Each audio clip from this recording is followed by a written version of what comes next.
very good morning to my dear students and welcome to our psychology class.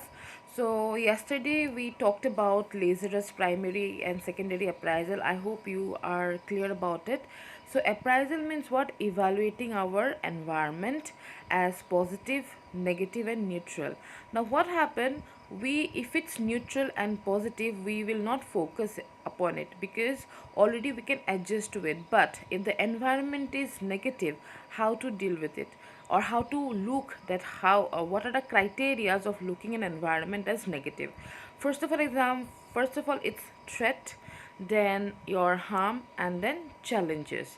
Now when we talk about harm, something already happened with you, and challenges, it can happen with you, sorry, threat, it can happen with you, and challenges, to meet the resources and also to find a solution of your recent problem.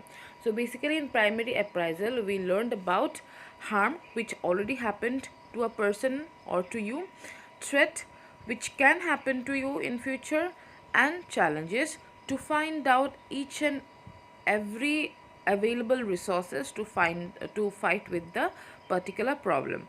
And in secondary appraisal we came to know about how to control, how to actually meet the challenges, what are the ways of meeting the challenges. Under that we have come to know about the past experience, that if you have experienced certain kind of situation in your previous not previous actually, if you have if you have experienced certain kind of situation in your past, so what happened, it will become easier for you to deal with the future or the present if the problem is similar. And also the controllable area, that is if you are mastered in that particular problem. For example, uh, when you when you are driving, you face a problem in your car, so same problem you are being facing for quite a days. So what happened, you become a master and you can control that particular situation very easily, or you can control that mechanism of the car very easily. So yesterday in the topic I did not mention these two important things, that is past experience and controllable. So please student, go through the book, it's very important, right? So today we are going to start with the type of stress. That will be your psychological stress, physical and environmental stress, and social stress. Now when we say about psychological stress, we are comparing, we are including everything which is related to our mind, right? That is, it may be cognitive, it may be behavioral, it may be emotional. So all sort of stress or all sort of things are known as psychological stress.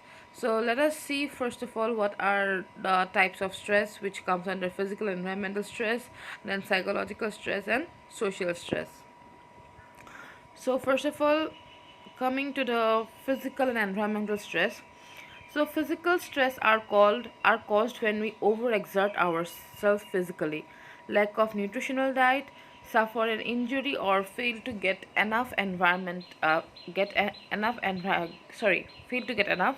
Environmental stress are caused by air pollution, crowding, noise, heat of the summer, winter, cold, or disaster such as fire, or natural disasters such as earthquake, flood, drought, landslide, etc. So physical and environmental stresses are those stresses which cause because of the environmental stresses like noise, pollution, disaster, then crowding, then fire, flood, drought, etc. And sometimes it can also be said that physical stress are those stress when we overexert our body. That is, for example, you went to gym and your trainer told you to do the exercises for 30 minutes, but instead of that you are doing the exercises for 1 hour or more than 1 hour. So when a period is given to you, but if you're exceeding that period, that will actually cause exhaustion in your body, and it may also cause stress in your body. And also I'll give you an example. For you have 6 or 7 subjects in your class 12.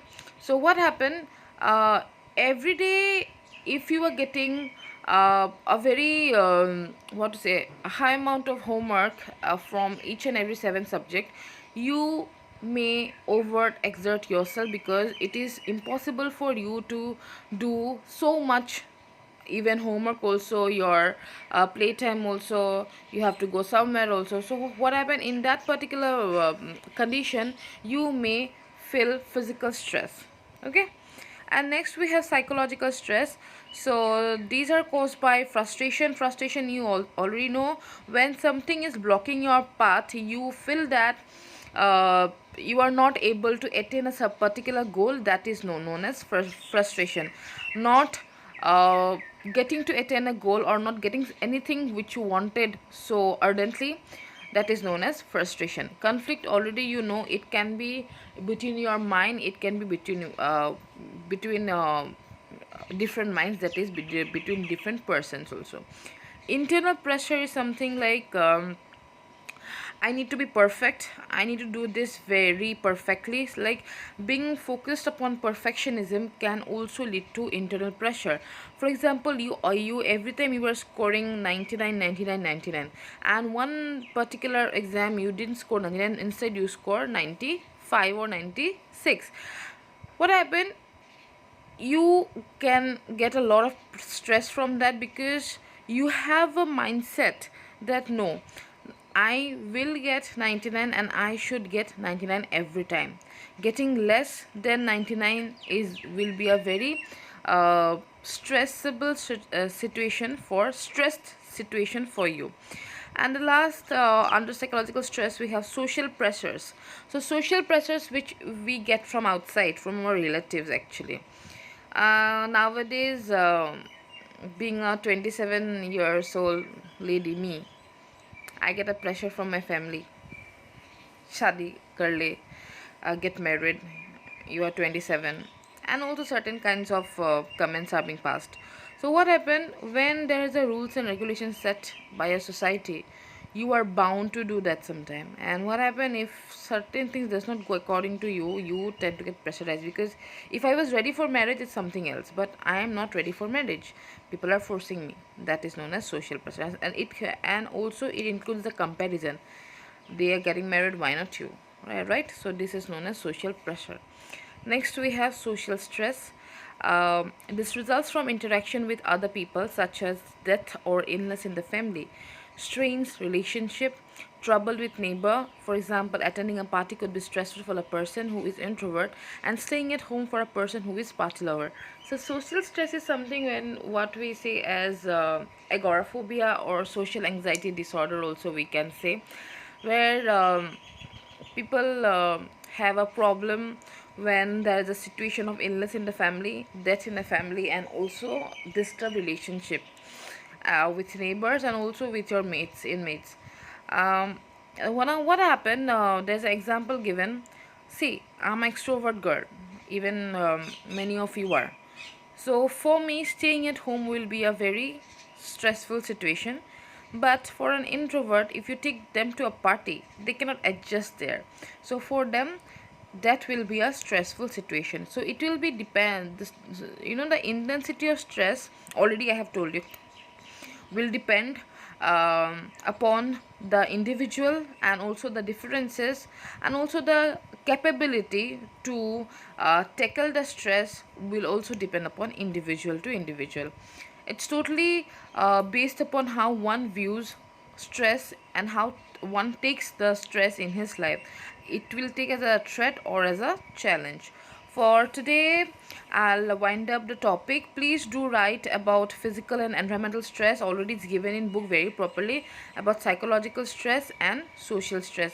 You can submit me by some Monday or Sunday, whenever you actually get. And for yesterday's work, those who have not submitted, please, already I didn't give actually.